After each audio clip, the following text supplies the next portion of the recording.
بسم اللہ الرحمن الرحیم۔ السلام علیکم ناظرین کرام، بے شک ہم سب مسلمان اس بات سے بخوبی واقف ہیں کہ یہ دنیا آزمائش کی جگہ ہے، اور جو لوگ اس کو اپنا سب کچھ سمجھ بیٹھتے ہیں پھر اللہ ان کے لیے ہر چیز کی فراوانی دنیا میں ہی کر دیتا ہے اور اس کا آخرت میں کوئی حصہ نہیں رہتا۔ آج ہم آپ کو ایک عبرتناک واقعہ بتائیں گے۔ ایک شخص قبرستان کے پاس سے گزرتا ہے تو کچھ کتوں کو ایک قبر کے پاس بھونکتا ہوا دیکھ کر لرز جاتا ہے۔ اس قبر کے ساتھ ایسا کیا معاملہ پیش آیا جس کی وجہ سے وہ گاؤں کے لوگوں کو اکٹھا کر کے قبر کے پاس لاتا ہے؟ یہ عبرتناک واقعہ جاننے کے لیے ویڈیو کو آخر تک ضرور دیکھیے۔ ویڈیو میں آگے بڑھنے سے پہلے تمام دوستوں سے گزارش ہے کہ ویڈیو کو لائک کر دیں، چینل کو سبسکرائب کر دیں اور بیل آئیکن بھی دبا دیں تاکہ تمام ویڈیوز کا نوٹیفیکیشن آپ کو بر وقت ملتا رہے۔ ناظرین کرام، یہ نوجوان چونکہ گاؤں سے باہر ایک فیکٹری میں نوکری کرتا تھا، لہٰذا اسے اپنے گاؤں سے نکل کر جانے کے لیے کچھ سفر کرنا پڑتا تھا۔ یہ کسی بھی گاڑی یا سواری کا سہارا نہیں لیتا تھا بلکہ روزانہ پیدل ہی اپنے کام پر جایا کرتا۔ اس کا یہ کہنا تھا کہ یوں پیدل جانے سے میری ورزش بھی ہو جاتی ہے اور انسان چاق و چوبند رہتا ہے۔ چونکہ اس کا گزر گاؤں کے کھیتوں اور ہریالی میں سے ہوتا تھا تو یہ خود کو انتہائی تازہ اور پرفرحت محسوس کرتا تھا۔ گاؤں کے باہرلی جانب ایک قبرستان بھی موجود تھا، چنانچہ یہ وہاں باہر سے گزرتے ہوئے اہل قبور کو سلام بھی کر دیا کرتا اور ان کے حق میں دعا بھی کر دیا۔ لیکن دوستوں، پچھلے 3 روز سے روزانہ کی بنیاد پر ایک انتہائی عجیب و غریب واقعہ اس کے سامنے پیش آ رہا تھا، جو کہ اس کی سمجھ نہیں آ رہا تھا کہ اس معاملے کی آخر وجوہات کیا ہیں، کیونکہ آج تک تو کبھی ایسا نہ ہوا۔ اس کو تقریباً 10 سال کا عرصہ گزر چکا تھا۔ وہ روزانہ اپنے گھر سے فیکٹری کی جانب اسی قبرستان سے گزر جایا کرتا اور شام کو فیکٹری سے واپس اپنے گھر بھی اسی قبرستان کے باہر سے گزر کر جایا کرتا تھا۔ دوستوں، ہو کچھ یوں رہا تھا کہ پچھلے 3 روز سے جب بھی وہ قبرستان کے پاس سے گزرتا تو اس قبرستان کے اندر سے کتوں کے شدید بھونکنے کی آوازیں آنے لگتیں۔ چنانچہ وہ پریشان تھا کہ قبرستان کے اندر آوارہ کتے تو ہوتے ہیں لیکن وہ اتنے زور سے بھونکتے نہیں اور نہ ہی وہ اتنا شور کرتے ہیں، کیونکہ قبرستان کو تو ویسے بھی شہر خاموشہ کہا جاتا ہے، تو پھر شہر خاموشہ کے اندر یہ کتے اتنے زیادہ کیوں بھونک رہے ہیں؟ اس کی پریشانی روز بروز بڑھتی جا رہی تھی اور اب مسلسل 3 دن گزر چکے تھے۔ چنانچہ اس نوجوان نے یہ فیصلہ کیا کہ اس قبرستان کے اندر داخل ہوگا اور دیکھے گا کہ آخر کس جگہ پر یہ کتے بھونک رہے ہیں اور آخر مسئلہ کیا ہے۔ ایک دن جب وہ قبرستان کے باہر سے گزر رہا تھا تو معمول کے مطابق کتے بھونکنے لگے۔ تو جیسے ہی وہ شخص قبرستان کے اندر داخل ہوا، اس نے دیکھا کہ 4 روز پہلے جس شخص کو یہاں پر دفنایا گیا تھا اسی کی قبر پر کھڑے ہو کر کتوں کا ایک گروہ بھونک رہا ہے۔ وہ بڑا پریشان ہوا۔ وہ یہ جاننا چاہتا تھا کہ 4 روز پہلے ہی تو اس شخص کو یہاں پر دفن کیا گیا ہے، تو ایسا کیا معاملہ پیش آیا کہ کتے اس کی قبر پر کھڑے ہو کر بھونک رہے ہیں؟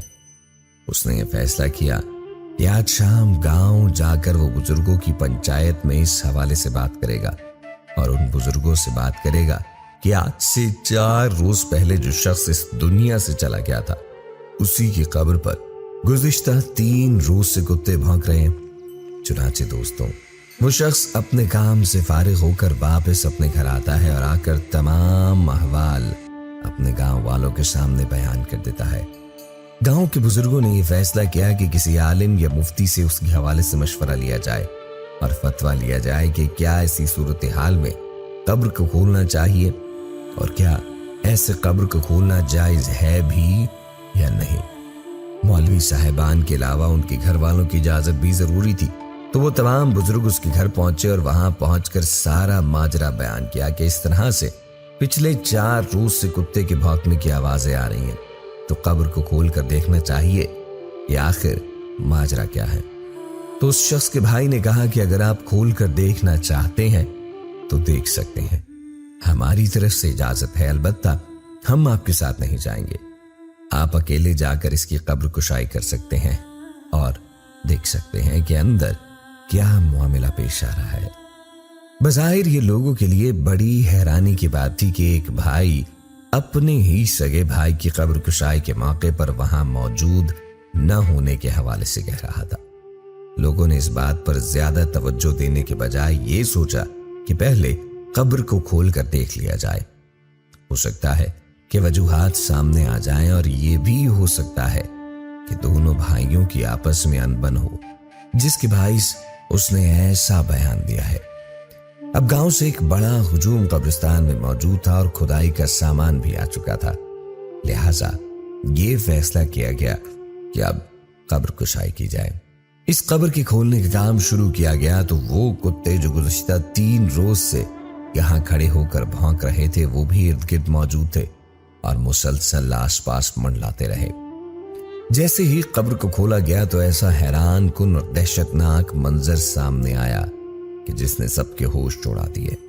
جب اس قبر سے مٹی ہٹائی گئی اور مٹی کے نیچے سے پتھر ہٹائے گئے تو دیکھا اس مردے کے جسم کو ایک ایسے جانور نے کھا رہے ہیں جن کا دین اسلام میں نام دینا بھی جائز نہیں۔ یہ منظر دیکھ کر وہاں موجود تمام لوگوں کی چیخیں نکل گئیں اور لوگ فوراً اپنے گھروں کو واپس بھاگے۔ چنانچہ لوگوں نے اسی بات میں عافیت جانی کہ اس کی قبر کو جتنی جلدی ہو سکے بند کر دیا جائے، لیکن سوال یہ تھا کہ آخر اس شخص نے ایسا کیا گناہ کیا تھا کہ اس کو ایسے قبر میں سزا دی جا رہی تھی۔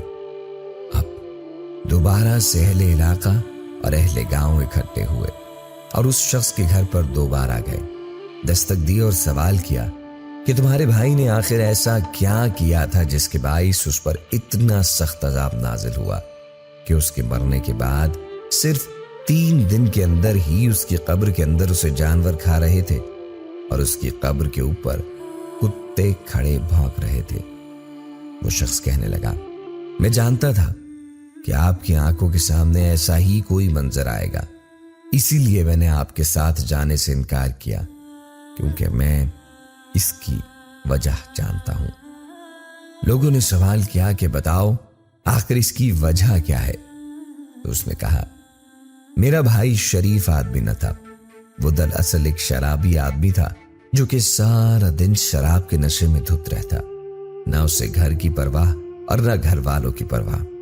اس کی زندگی کا مقصد صرف اور صرف عیاشی کرنا تھا۔